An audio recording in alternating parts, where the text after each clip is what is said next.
prophète Moïse, homme de Dieu, connu d'avoir libéré le peuple de Dieu dans les mains de Pharaon. Il avait fait plusieurs miracles. Son miracle le plus connu, c'est la division de la mer Rouge. Mais son existence n'a aucune trace archéologique. Du point, les chercheurs de nos jours disent que Moïse n'avait jamais existé. Son histoire est considérée comme la mythologie. Alors, la vidéo d'aujourd'hui concerne toutes les démonstrations scientifiques qui refusent l'existence de Moïse. Et quelles sont ses preuves? Restez avec moi jusqu'à la fin de la vidéo. Avant de continuer, cliquez sur le mot s'abonner en dessous de cette vidéo pour ne pas rater de mes prochaines vidéos. L'histoire de Moïse est relatée tout au long des 5 premiers livres de la Bible. Dans la Bible, Moïse est considéré comme le prophète qui fonde l'alliance de Dieu et du peuple élu parmi les hommes.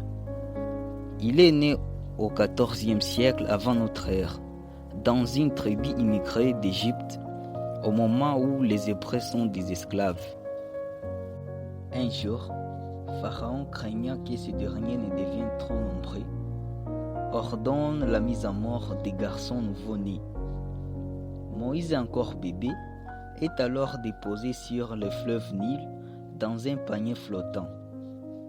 Une fille du Pharaon recueille les nourrissons et l'élève à la cour comme un prince.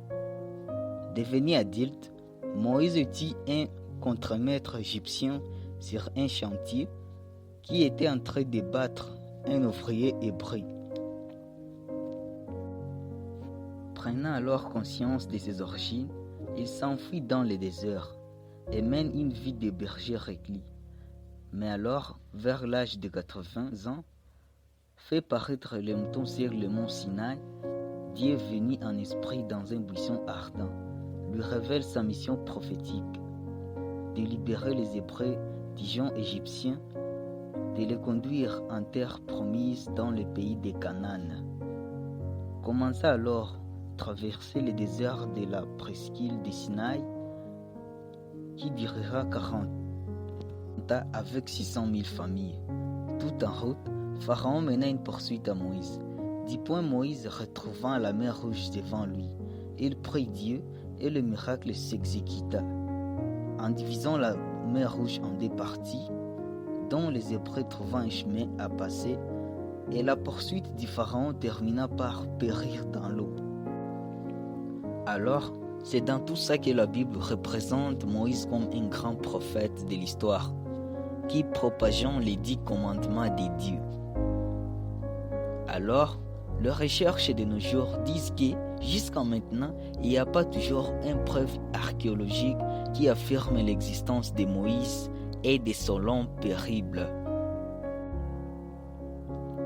C'est seulement une découverte de la stèle du pharaon Ménephta à Karnak à la fin du 19e siècle. Cette stèle du pharaon Ménephta fait l'affirmation du peuplade appelé Israël vivant en pays du Canaan vers 1200. Alors que le renseignement abonde sur la vie quotidienne sous les pharaons du nouvel empire égyptien vers 1580 jusqu'en 1185 avant Jésus-Christ. Les archéologues n'ont pas trouvé aucun vestige de l'Exode. Les hypothèses désignent que l'histoire sur la naissance de Moïse ressemble beaucoup à celle des rois Sargon Ier de Babylone. À cause de cette ressemblance sur l'histoire de leur naissance, Moïse aurait été le roi Sargon Ier. Ou bien l'histoire sur la naissance de Moïse avait imité celle de Sargon Ier. Selon une légende mésopotamienne de 2450 avant Jésus-Christ, le roi Sargon Ier, fils d'un nomade et d'une prêtresse, fit comme Moïse de son enfance. Il était abandonné, né à Azupiranou sur le bord de l'Euphrate. Il aurait été déposé dans une arche flottant sur le fleuve avant d'être récupéré par la déesse nommée Ishtar, qui le prit sous sa coupe et l'établit roi sur la nation.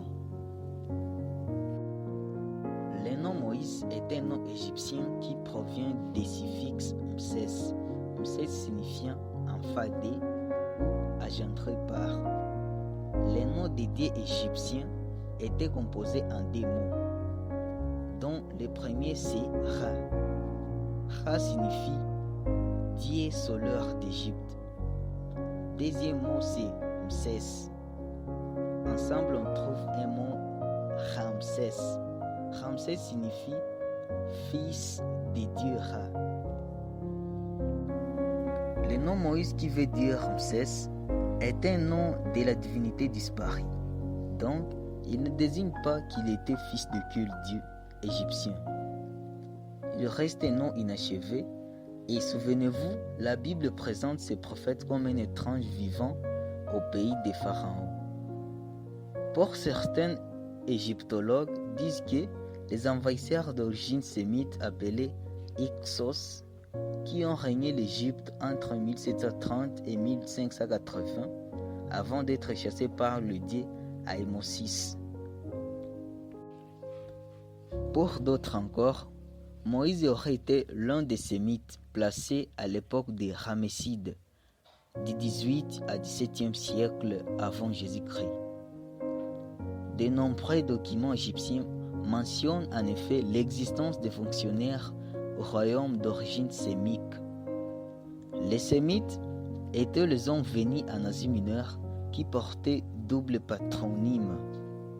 On les donnait le nom d'Msès parce que les racines des dieux sémiques étaient inconnues en Égypte. Enfin, les archéologues disent que Moïse n'a jamais existé. C'est un mythe ou une légende écrite dans la Bible pour que les chrétiens gardent leur foi dans Dieu. Comme l'Égypte étant l'un des pays civilisés en écriture bien avant, on devrait trouver des traces archéologiques, car le feu des ancêtres égyptiens contient des traces. Pourquoi pas Moïse qui est une grande personnalité? N'oubliez pas de cliquer sur le mot s'abonner en dessous de cette vidéo et cliquez sur sa cloche de notification pour ne pas rater de mes prochaines vidéos. Rendez-vous à la prochaine. Mon nom c'est Blaise Bangwa.